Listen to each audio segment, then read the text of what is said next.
Hi hello ಎಲ್ರಿಗೂ ನಮಸ್ಕಾರ. ಎಲ್ಲರೂ ಚೆನ್ನಾಗಿದ್ದೀರಾ ಅಂತ ಭಾವಿಸ್ತೀನಿ. Welcome to Sushi vlog. ನಾವು ಮಾರ್ನಿಂಗ್ ಹೇಗೆ ಕಾಫಿ ಕುಡಿತೀವಿ ಹಾಗೆ ನಾವು ಸ್ಕಿನ್ ಕೇರ್ ರುಟೀನ್ ಕೂಡ ಮಾಡಬೇಕು. ನಾನು ಬಳಸ್ತಿರೋದು 10% ವಿಟಮಿನ್ ಸಿ ಫೇಸ್ ಸಿರಮ್. ಇದರಲ್ಲಿ ನಿಯಾಸಿನಮೈಡ್ ಹಾಗೂ ವಿಟಮಿನ್ ಸಿ ಮತ್ತು ಹೈಲುರಾನಿಕ್ ಆಸಿಡ್ ಇದೆ. ಇದರಲ್ಲಿ ನಿಯಾಸಿನಮೈಡ್ ಇರೋದ್ರಿಂದ ಫೇಸ್ ಎಲ್ಲ ತುಂಬ ಕ್ಲಿಯರ್ ಆಗುತ್ತೆ, ಆಕ್ನೆ ಮಾರ್ಕ್ಸ್ ಎಲ್ಲ ಕಮ್ಮಿ ಆಗುತ್ತೆ. ಆಯಿಲಿ ಸ್ಕಿನ್ ಮತ್ತು ಆ್ಯಕ್ನೆ ಪ್ರೋನ್ ಸ್ಕಿನ್ ಇರೋರಿಗೆ ತುಂಬ ಒಳ್ಳೆ ರಿಸಲ್ಟ್ ಸಿಗುತ್ತೆ ಇದು. ಮತ್ತು ವಿಟಮಿನ್ ಸಿ ಇರೋದ್ರಿಂದ ಸ್ಕಿನ್ ಬ್ರೈಟ್ ಮಾಡುತ್ತೆ. ಇದನ್ನು ನಾನು 6 ಮಂತ್ಸಿಂದ ಯೂಸ್ ಮಾಡ್ತಾಯಿದ್ದೀನಿ. ತುಂಬ ಒಳ್ಳೆ ರಿಸಲ್ಟ್ ಸಿಕ್ಕಿದೆ ನನಗೆ. 70% ಕ್ಲಿಯರ್ ಆಗಿದೆ. ಇದು ನಂದು ಹಳೆ ವೀಡಿಯೋ. ನಾನು ಲಾಸ್ಟಲ್ಲಿ ಫೋಟೋ ಹಾಕಿದ್ದೀನಿ ನೋಡಿ, ಇಷ್ಟೊಂದು ಕ್ಲಿಯರ್ ಆಗಿದೆ. ನೀವೇ ನೋಡ್ಕೊಳ್ಳಿ.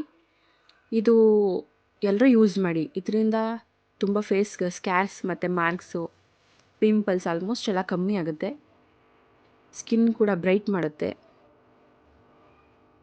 ನಾವು ಮಾರ್ನಿಂಗ್ ಏನು ಮಾಡ್ತೀವಿ, ಫಸ್ಟು ನಾವು ಸ್ಕಿನ್ ಕೇರ್ ರೊಟೀನ್ ಮಾಡಬೇಕು. ನೀವು ಮೇಕಪ್ಪು ಮತ್ತು ಮಾಯ್ಶ್ಚರೈಸರ್ ಮಾಡೋದಕ್ಕಿಂತ ಫಸ್ಟ್ ಇದನ್ನು ಯೂಸ್ ಮಾಡಿ. ಎಲ್ರಿಗೂ ಇಷ್ಟ ಆಯಿತು ಅಂತ ಭಾವಿಸ್ತೀನಿ. ಇಷ್ಟ ಆದರೆ ಲೈಕ್ ಮಾಡಿ, ಸಬ್ಸ್ಕ್ರೈಬ್ ಮಾಡ್ಕೊಳ್ಳಿ. Thank you.